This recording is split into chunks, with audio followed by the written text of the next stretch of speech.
तैयार है मोनिका के हाथ की गर्मा गर्म कॉफी। ये क्या अंजलि, तुम ये अलमारी से साड़ियां क्यों निकाल रही हो? अचानक मायके जाने का प्लान कब हुआ? मेरे मायके जाने का प्लान नहीं हुआ है, मैं तो इन नई साड़ियों को छुपा रही हूँ। लेकिन क्यों? अरे आज शाम को वो आफत की पुड़िया आने वाली है, कहीं उसने मेरी ये नई साड़ियां देख ली तो एक भी नहीं छोड़ेगी। क्या कहा तुमने? वो आने वाली है? हे भगवान, तुम जल्दी से अपनी साड़ियां छुपाओ और मैं अपने मेकअप का सामान छुपा देती हूँ। मोनिका भागती हुई अपने कमरे में जाती है और अपना नया और एक्सपेंसिव मेकअप का सारा सामान छुपा देती है। दोनों बहुएं अपना सारा सामान अच्छे से छुपाने के बाद बैठकर राहत की सांस लेती हैं। चलो, शाम होने में अभी थोड़ा वक्त रह गया है और हमने सब कुछ अच्छे से छुपा दिया है। और नहीं तो क्या, अगर वो ये सब देख लेती तो एक भी सामान नहीं छोड़ती। कौन देख लेती भाभी? रूपाली तुम। अरे रूपाली मेरी बच्ची, तू आ गई।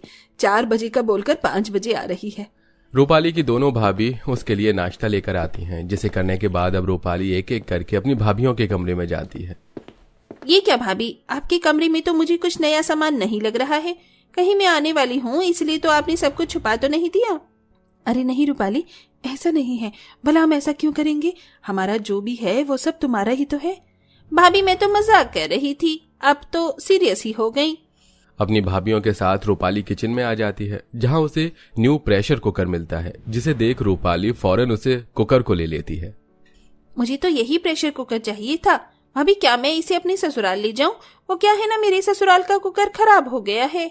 लेकिन रूपाली, अगर तुम्हें कुकर ये वाला ले जाओगी तो हम लोग खाना किस में बनाएंगे? अगर तुम्हें नया कुकर ही चाहिए तो हमारे साथ मार्केट चलो, हम तुम्हें इससे भी अच्छा कुकर दिलवा देंगे। भाभी मैं आपके साथ मार्केट चली तो जाती, लेकिन मुझे किसी काम से जल्दी जाना है, इसीलिए ये कुकर मैं ले लेती हूँ। आप दोनों मार्केट जाकर अपने लिए नया कुकर ले लेना। इतना कहकर रूपाली नया प्रेशर कुकर लेकर सीधा अपने ससुराल चली जाती है, जिसे देख उसकी दोनों भाभियां। जब भी आती है कुछ न कुछ लेकर चली जाती है। शादी में हमने इसे इतना सारा दहेज दिया है, किसी भी चीज की जरा भी कमी नहीं छोड़ी, फिर भी इसका पेट नहीं भरा। वैसे तो नंद भाभी में बड़ा ही प्यार होता है, लेकिन इन नंद भाभियों का रिश्ता थोड़ा अलग था। जहां सारी भाभियां अपनी नंदों के ससुराल से आने का इंतजार करती, वहीं ये दोनों भाभियां अपने नंद की मायके ना आने की भगवान से प्रार्थना करती। अंजलि, मोनिका की नंद रूपाली, बड़ी ही घमंडी और चालाक होती है। शादी से पहले भी रूपाली अक्सर अपनी भाभियों से बिना पूछे उनकी मर्जी के खिलाफ उनकी कोई भी चीज ले लिया करती थी। वहीं शादी के बाद भी रूपाली आए दिन अपने मायके आकर कोई ना कोई चीज अपनी ससुराल ले जाया करती थी, जिससे उसकी दोनों भाभियां काफी परेशान रहती हैं। ऐसे ही एक दिन, अरे कितनी अच्छी खुशबू आ रही है ना पनीर टिक्का की। मेरे मुंह में तो अभी से ही पानी आ रहा है। अरे जरा ये कटलेट तो देखो, इनकी खुशबू से तो पूरा घर महक उठा है। आज तो जमकर खाएंगे। दोनों बहुएं मिलकर आज रात के खाने में काफी तरह के पकवान बनाती हैं कि तभी वहां उनकी सास सुनीता आ जाती है। अरे वाह, पनीर टिक्का, मलाई चाप, कटलेट, बिरयानी, आज तो बहुत कुछ बनाया तुम दोनों ने।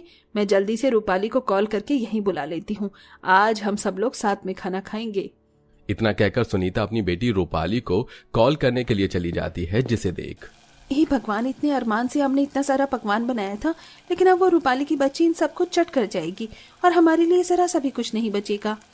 मोनिका की बात 100% सच निकलती है।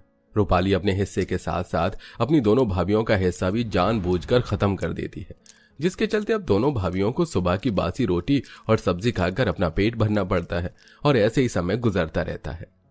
मोनिका, आंटी जी ने तो बहुत सुंदर कड़े बनवाए हैं तुम्हारे लिए। ये कड़े तो माँ मुझे मेरी शादी में ही देना चाहती थी, लेकिन थोड़ा बजट कम पड़ रहा था, इसलिए नहीं दे सकी।